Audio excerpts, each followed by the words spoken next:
Not in the normal studio today, but in a whole different room. The living room. It's Multiplier!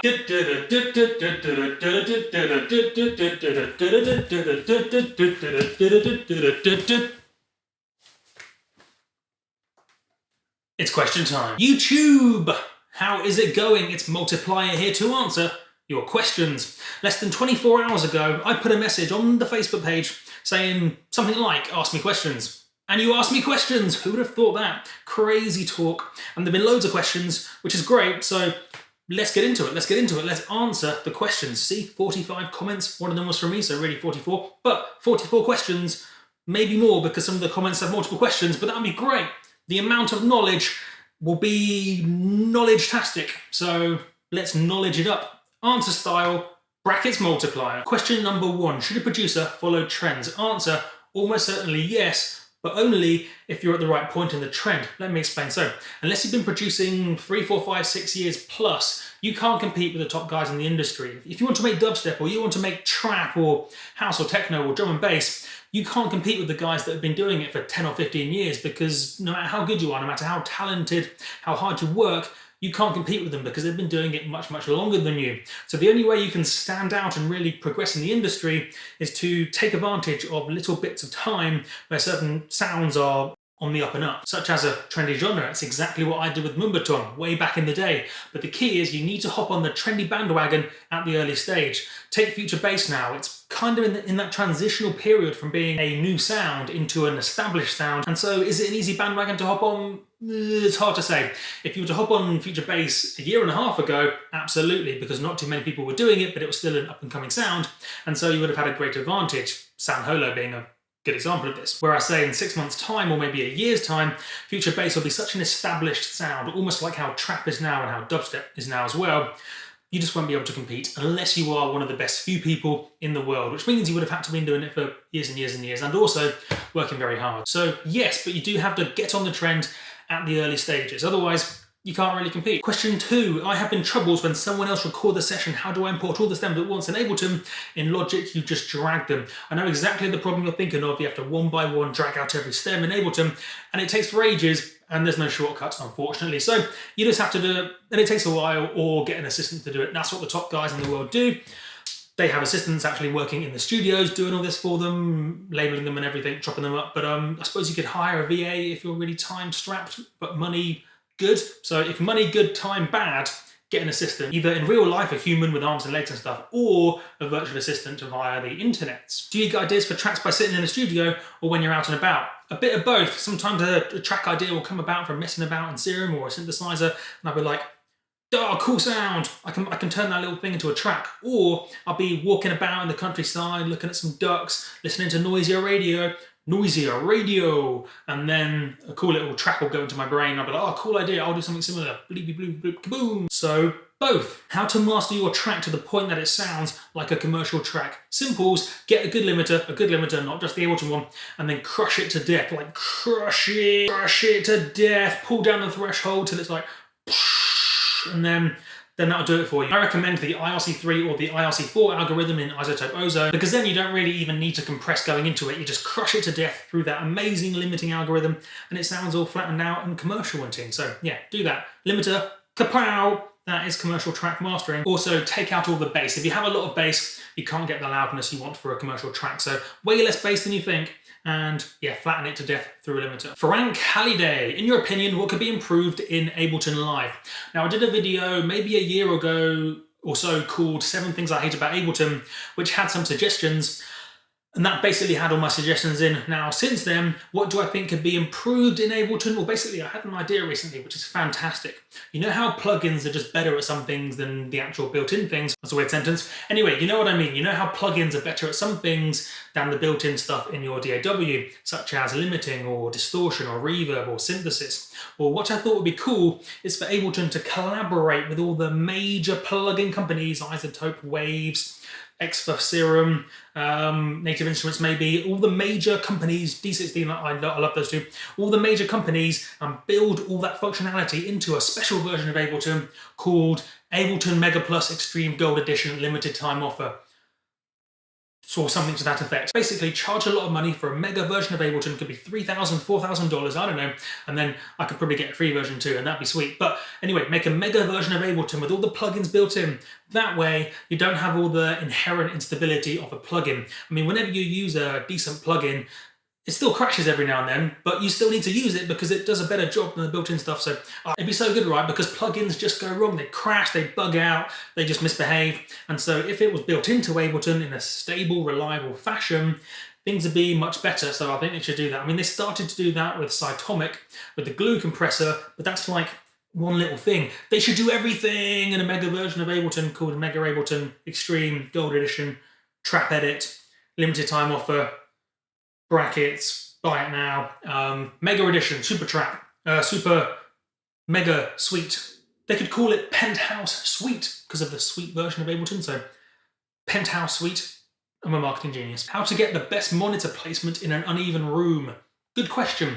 Try it. Chances are there's only 3, 4, 5 different positions, or 6 positions, or 7. In crazy land, there's only maybe maximum 7 positions in any given room that your monitors can go.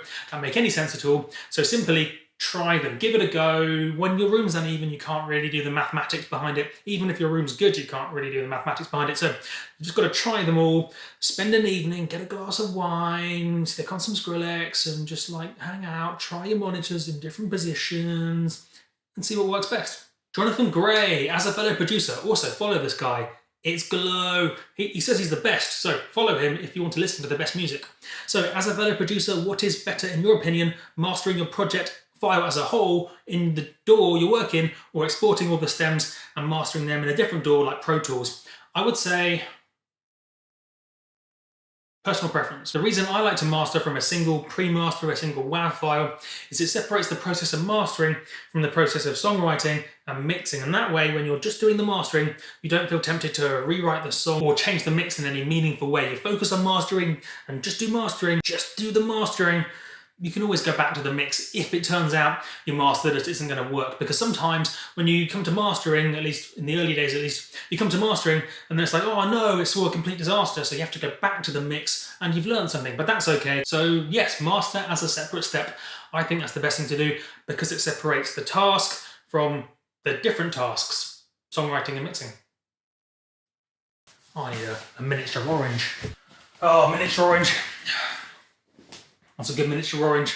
Back to the questions. Will you ever do live streams like Sanawick and Tom Cosm, or like jams in the Freeform Fun Zone? And also follow him on SoundCloud. Xi-Tao, or however you say that, I do apologise. If you like electronic chill out or ambient. But yes, will I do live streams? Yes, but not in the short term. Partly because I haven't figured out a good way from a technical and melodical perspective to really do it. So I've got to first of all figure out the tech side of things, which is insanely difficult to do a good job. So I've got to figure out the technological side of technology, the technology. I've got to figure out the technology, first of all, and then also how to fit it in with my day-to-day life. Because if I spend 2 hours streaming, that's 2 hours I could have spent on a YouTube video, or 2 hours for doing like videos for my clients and stuff. So yes, I will do it at some stage, but probably not in the short term, more like the medium term. Maybe once all the technology gets cheaper to do it really, really good, I will do it. So yes, some stage. Alex Lowe, oh, and also get tips for getting interesting sounds out of Trash 2 if you get time. Did you answer another? Oh, scroll too far. I've lost it. Where's it gone? I scrolled and I lost. Oh, you had a question earlier about the drum and bass drums. So another question. Oh, and also tips for getting interesting sounds out of Trash 2 if you get time. Check out my video on custom distortion I did on Trash 2, if you have Trash 2, to explore custom distortion. But the convolution, in fact, no, Trash 2, I was just a mock. Where do I even begin? Where do I even begin? Trash 2 is such a mega monster. I will have to do a whole mega series one day properly on Trash 2 because I mean, I've got at least 5 or 6 things off the top of my head that I want to talk about. The delays, the filters, the modulation on the filters, you've got the crazy custom distortion, you've got the convolution reverb, you've got, it's such a mega powerful device. It's why it's it's why it's in my top 3 favourite plugins ever, iZotope Trash 2, because it does pretty much everything when it comes to bass processing and even lead processing, just all kinds of processing. In fact, it is just the best, just in general, it's the best processing plugin, hands down, Trash 2, it's just amazing. So one tip for this video, convolution reverb, preset, wide, dirt. It's amazing. Daniel For beginners that can't afford the prices of the effects and samples, what are words reading difficult? What are the best sites to get free effects and samples? I have 3 suggestions. I'll think of the third one. So the first suggestion is mine. I have a free sample pack, link below, to get some weird sounds. If you want some more conventional sounds, check out all the stuff Cymatics do. They did not pay me to say this. Normally they do pay me to say stuff. But genuinely, if you like free samples and you like normal sounding generic sounds, but really good generic sounds, check out Cymatics. They have a whole bunch of free stuff. But if you want some weird things, like just crazy, weird, interesting stuff, do check out my link below to a free sample pack where you get free samples of, obviously, I said 3 other such sample pack companies. Most sample pack companies give out free sample packs nowadays, so just have a look around the world. But yes, I recommend first of all me and Cymatics. Cool. Andy Leach, roughly how much gain reduction occurs on a typical master track in total via compression and limiting? It entirely depends on the genre. In some genres like progressive house or techno or even like traditional house music, it could only be 3 dB or 4 dB at the most, whereas if you look at main room, big room house, or like a dubstep or some bits of drum and bass or electro house, it could be as much as 10 or even 12 dB of limiting at times. So it entirely depends on the genre. The more in your face it is, the more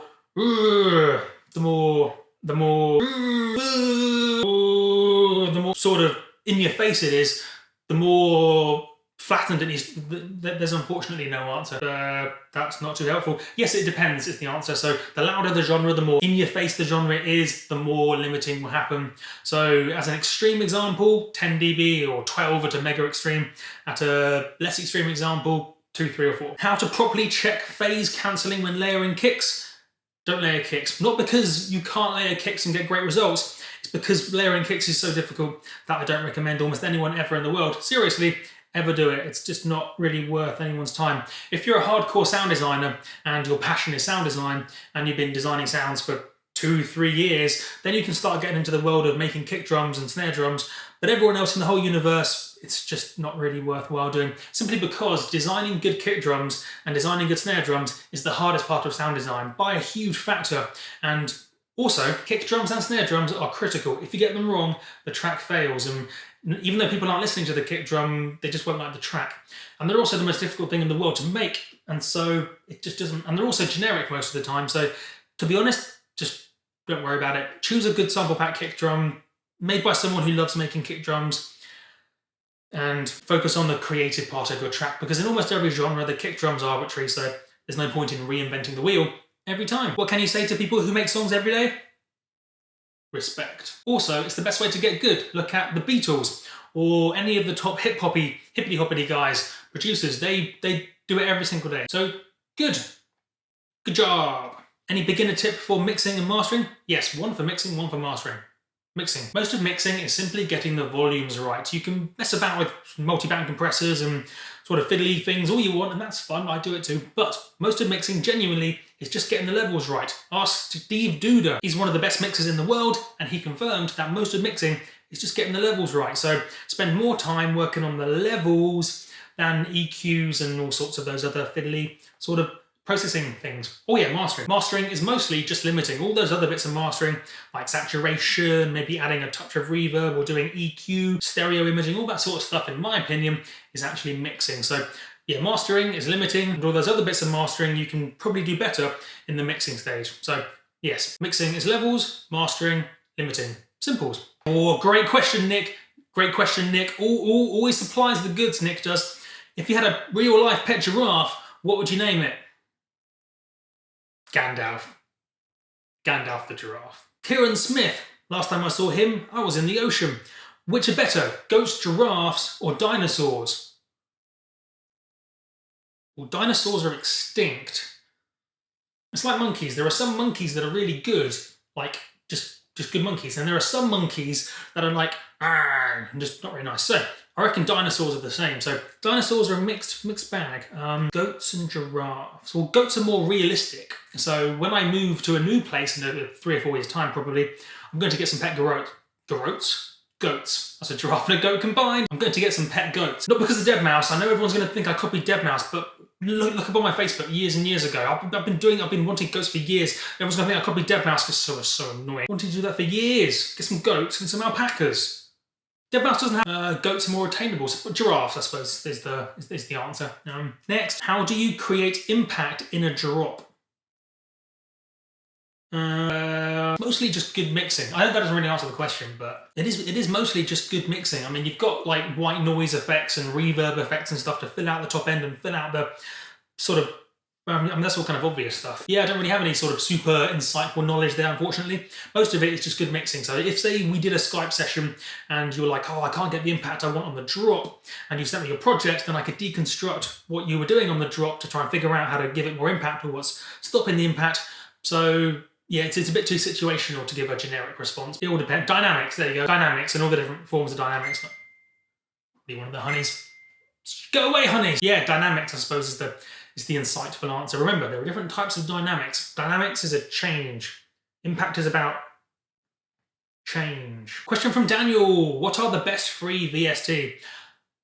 I don't know. Unfortunately, well, I suppose fortunately for me, unfortunately for you, I get them all for free now. So I do videos for plugin boutiques, so I get loads of stuff for free. Also, I have a YouTube channel so I can promote plugins. So I'm lucky enough to be in the situation where I get all the expensive ones for free, and as a result, I haven't had a good chance to check out the free ones to really evaluate it. But I suppose maybe people have done blog posts on it. I suspect a Google search will get you some results, but you might have to try a few free things. Normally with free things, there are some good ones, but you have to spend a bit more time digging the good stuff out from the bad. Boink. Next question, say you have heaps of tracks that are pretty much ready to be released. What should you do? Make an EP, release them as singles? And what would be the best way to get the best results out of them, marketing-wise? Marketing. I'm going to hand you over to the Music Marketing Academy, which is run by Boody Voogd. Now, I think there's some free things from Boody Voogd. I'm saying his name right, Boody Voogd. There's some free things that are amazing, and then he also has some paid content, which is also amazing too, so do check it out. He hasn't paid me to say this. I probably should set up an affiliate link if I was clever, but I'm not. So check out Music Marketing Academy. Boody, if you're watching this or someone wants to tell Boody, please send me some money. Sometimes you just have to recommend things because they are good and not because you have a financial incentive to. And Boody Voogd's Music Marketing Academy is amazing, so do check it out. He explains it in much more rigorous detail with examples than I can in a little video. Dylan, do you do hand exercises? No. But I do rock climbing normally, but my shoulder's been injured for like 4 months now. So I haven't been climbing for a while, but normally I do lots of rock climbing. So I have like mega strong hands. I could destroy anything with the power in my hands because of rock climbing. So that's what I normally do. How often do you take breaks when producing? Lots. I'm a big fan of taking breaks. Breaks are good.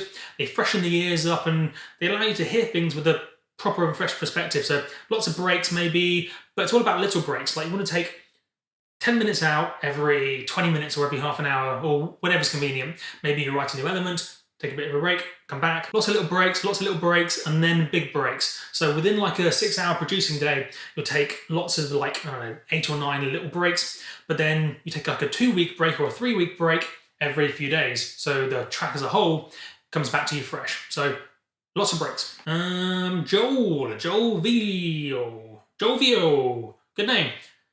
What is your MacBook Pro specs? I shall read them out. I have a mid-2012 Retina MacBook Pro, 15-inch, quad-core 2.6GB processor, i7 of course, memory 16GB, DDR3 SSD, discrete graphics card, but the smaller discrete graphics card at the time. So yeah, it's basically mid to high spec MacBook Pro from mid-2012, but I'll be upgrading in probably 3 or 4 months because it's coming to that time, even though I don't really want to, for reasons that I've explained in a video that's doing viral-ish sort of vibes right now. But yes, I have a mid to high spec Retina MacBook Pro, 15-inch from mid-2012. There's more to this. Have you tried Boot Camp on your Mac? Nope, because I hate Windows. Do I ever worry about CPU when I produce? A little bit, not too much, but it depends. I mean, if I'm using UHE Diva, Diva is amazing. It's a ridiculously amazing plugin that I've fallen in love with recently. I've fallen in love with a plugin called Diva. It's a special kind of love, a love for a plugin, a synthesizer. But yeah, Diva's amazing, but it destroys a CPU. It takes CPUs, rips them apart into a million pieces. So yes, a little bit, but then unless you spend like £60,000 on a special non-consumer grade server mega computer that doesn't even exist, you can't really ever eliminate CPU problems. All you can do is make your life progressively better. So if you have a £10,000 computer, then you can do some things with less hassle than if you have a £2,000 computer. But even so, if you have a £10,000 computer, you can still max it out. Basically, the same thing you do to conserve CPU on an $800 computer, like freezing tracks and so on, running at lower settings when you're just working on ideas, you still have to do that on a £2,000 or a £5,000 computer, but you can just do it one step beyond. So you can run like 2 or 3 expensive plugins instead of one. I love my oranges, they're so good. The sun is going down, but that's cool. That's cool with me. That's cool with me because it provides some sort of narrative and lighting-wise to this video. Deadmau5 used the OTT on the master channel once with a 17% depth. Saw that in one of his Razor videos, and I tested it, and it definitely adds something to your mix, but I can't exactly tell what it is. What are your thoughts on the process? OTT. It's almost like the modern talking of Ableton. You heard it from me first. It's boosting the high frequencies, compressing the high frequencies, and just all around making the high frequencies kind of like burn stuff. So, to be honest, you don't have to know what it's doing if you like the way it sounds. I mean, if you look at analog gear, the analog hardware, it's doing things, it's coloring the sound in a way that you probably don't know, but it sounds cool and you like it. It's exactly the same with presets. A digital preset is just like analog in the sense it takes a sound and does something to it in a way that you like. Next question, any tips on improving sonic quality? My tracks tend to have good ideas and sound design, but I can't quite seem to improve the overall quality of the individual sounds, the final mix. Quite a broad question. Quite a broad question. Good question, but broad. Listen. That's going to be my advice. Listen more, listen critically. Listen. Also, learn sound design, learn synthesis, because learning synthesis gets you thinking about sounds in a very particular way, and as a result, you end up hearing sounds in a particular way, and your all-round hearing brain gets better because you're thinking about sounds in a structured way. It's almost like once you learn synthesis and sound design, you know how sounds are structured in terms of the stereo image and the pitch and harmonics and all these different sound design concepts, and that allows you to listen and hear more critically. Question 2 from Harvey Lee Miller. Also, follow him on SoundCloud. Support the Mandem, support the Mandem. I have hundreds of projects, lots of little ideas, lots of tracks and stuff. How do you overcome writer's block? Keep writing. Sounds simple, but that is my main advice. Keep writing and also get inspired. Get inspired, get inspired, keep writing. Get inspired, keep writing. That's pretty cool, isn't it? Lizzie Spraggs, shout out to the female crew. Why don't you use Traktor, Native Instruments hardware or machine? I do use Traktor for DJing, although I just don't really do much DJ nowadays. So yes, I do tractoring, Traktor, Native Instruments Traktor, DJing. I do use that. Native Instruments hardware or machine. Because I use Ableton, I use the Ableton Push instead of the Native Instruments machine. And that's just because the Ableton Push is designed to work with Ableton, and so it works much more smoothly. Whereas, say, if you're using a different DAW, it may turn out that the machine works better. In fact, it probably does. But certainly for Ableton, the Push works better, and as a result, that's what I use. Also, follow her on SoundCloud. SoundCloud.com/Earthinator. Check it out. John Boy. Also, SoundCloud. Follow SoundCloud Jabe1. Top 5 thing to consider in social media promotion of a brand. Now, I probably need a whole video to properly explain the answers to these, so instead, what I'm going to do is abbreviate it in 5 key points. Personality, content, attention, white space, danger. Right. Can't think of another one off the top of my head. So what I'm going to do is put this question, because it's a great question, on ice, put it on hold, put it on ice, and come back to it in a later video where I can actually explain what those words mean. As an Ableton enthusiast, what are a few of your desires to come in Live 10? Ableton Penthouse Suite. Just a call back to the previous bit in the video. Troy. What advice do you have for bass phrasing? I have a handle on sound design enough to make a variety of sounds, but I'm having difficulties piecing it together in like I can't piece together a sentence, piecing it all together in a cohesive phrase that sound well together. I'm not sure if you mean like sequencing in like a 1 or 2 bar section, the actual sounds, or say a 4 or 8 bar section. In terms of little sections, like a bar, half a bar, or 2 bars, look up, what's that word? Syncopation. Look up syncopation. Big idea behind dance music most of the time is syncopation. Either you're doing syncopation for a bass line, or it's like dubstep or something where the bass notes are. But in terms of the 4 to 8 bar sections, it's mostly take a bit, duplicate it, variation, duplicate it, variation, and so on, and judgment, and trial and error. Next question, Blake Tull. What are the main things? Also, follow this guy on SoundCloud, or just look at it, Magnus and words, look at it, type it in, follow and stuff. What are the main things you wish someone told? Read. What are the main things? Blake Tull. What are the main things you wish someone told you when you were starting out as a producer? I.e. the importance of the correct monitors or headphones, truly understanding sidechaining, picking samples to sound right together, not just on their own, etc. What were your aha or breakthrough moments that helped you step each time to the next level in producing? Well, the most important thing is getting good samples. When you're new at producing, by far the most important thing is getting good samples. If you have good samples, the amount of knowledge you need to put those samples into a coherent, amazing track can be learnt in about 3 hours. It's very small. When you have good samples, you just get the sample, place it, get the sample, place it, automation, get the sample, little group, simple sidechain, and you're done. Literally in about 3 hours, I could teach someone from no knowledge to enough knowledge to place together good samples or amazing samples and make a super mega banger. Also, bonus bit of knowledge. Question everything. There is so much misinformation and so much just nonsense flying around on the internet about what you need to know and what you need to do to make a certain track that it's really distracting and confusing. Not too many more questions left, people. Not too many more questions. Mega episode. Sampling in Ableton? Question mark? Yeah, good. Do it. Sampler is good. Sampler's very good. Sampler's got loads of hidden features that are amazing. Maybe I'll do some videos on it. Also, if you're resampling in Ableton by consolidating, so hitting Command J to consolidate for your resampling, what you need to do is make sure your preferences in Ableton have the record, in fact, look at that, make sure your preferences say record 32-bit. Otherwise, if it says 16 or 24-bit, there's a chance you're downsampling, not downbitting, but downsampling to a lower bit rate every time you consolidate. Not the biggest of dealios in the universe, but just something to be aware of. Compressor or limiter on every track, and why? No, I personally think there's no need at all. Yes, you can if you want. There's no big downsides, but certainly most modern good limiters like the isotope ozone limiters handle it all for you. And in general, I see people misusing compressors and limiters on individual tracks a lot more often than I see people using them for good reasons. So yes, you stand more to lose than you do to gain, at least if you're using good limiters on the master channel. If you're using just the Ableton limiter on the master channel to do your mastering, you might have to do bits of compression and limiting along the way just to basically make life a bit easier for the Ableton limiter at mastering. But if you're using good plugins, it's fine. You don't need to. What does your hair look like when it's not in a bun? There are 2 times in the world it's not in a bun. Surfing. And then the honeys see it sometimes as well.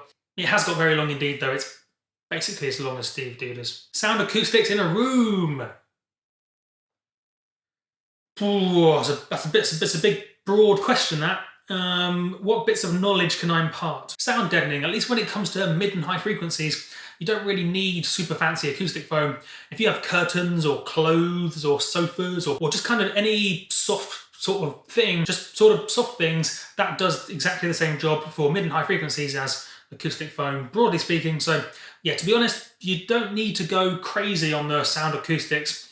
I mean, to be completely honest, unless you spend a lot of money on a very, very specialized, dedicated space, you're not going to ever get great sound acoustics in a room. Although, there is no denying that having acoustic foam in the room just makes the whole place feel musically, and that's good. So, it sounds like a joke, but it's true. If the whole room space has acoustic foam everywhere, it just sort of feels musically like a pro studio, and that makes you get in the mood, get in the zone more so, and that's good. So, placebo effect and vibe, acoustic foam, good. But otherwise, just experiment and use what you have. It's the final question. How to make brills sounds in massive. I have no idea. Joking aside. Brills makes lots of different sounds, and so it's quite hard to give you a specific answer. So what I'm going to do is, again, put that one on ice. Put it on ice until the next Q&A, or just until another video. Or in fact, yeah, send me an email at multiplier@multipliermusic.com with a specific track and a specific sound, and I'll make a video about it. How about that, people? That's it. Questions complete. Questions complete. The sun has gone down. The light may or may not have. The light may have changed or not have. I mean, it's changed out there. So the light has changed because the sun the Earth moves around the sun. Sun goes down. Oh, the shops are closed now as well. That's pretty bad, actually. And I live in the countryside, so I don't really know what I'm going to do. But that's okay, because good video. I've had some fun answering questions. I will do another one of these mega Q&As at some stage. What I recommend you do, probs, is follow me on Facebook, I suppose. And then next time I post a question, Q&As, just put it on there, or just send me an email. I'm pretty open at email. I may not respond within 24 hours via email, but I'll respond within a few days. And yeah, that's the best way to get hold of me. Or I suppose stick it in the comment here. Q&A complete, Q&A complete, Q&A complete. So I'll do a nice walk to finish the video. Narrative, walk.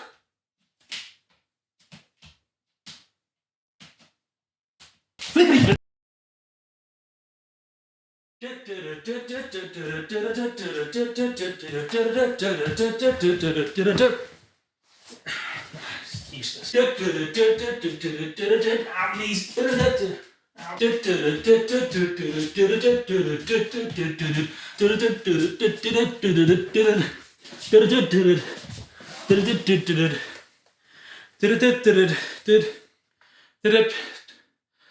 Question time. That's tiring work, that. I'll just do it normally. I'll just do it the normal way.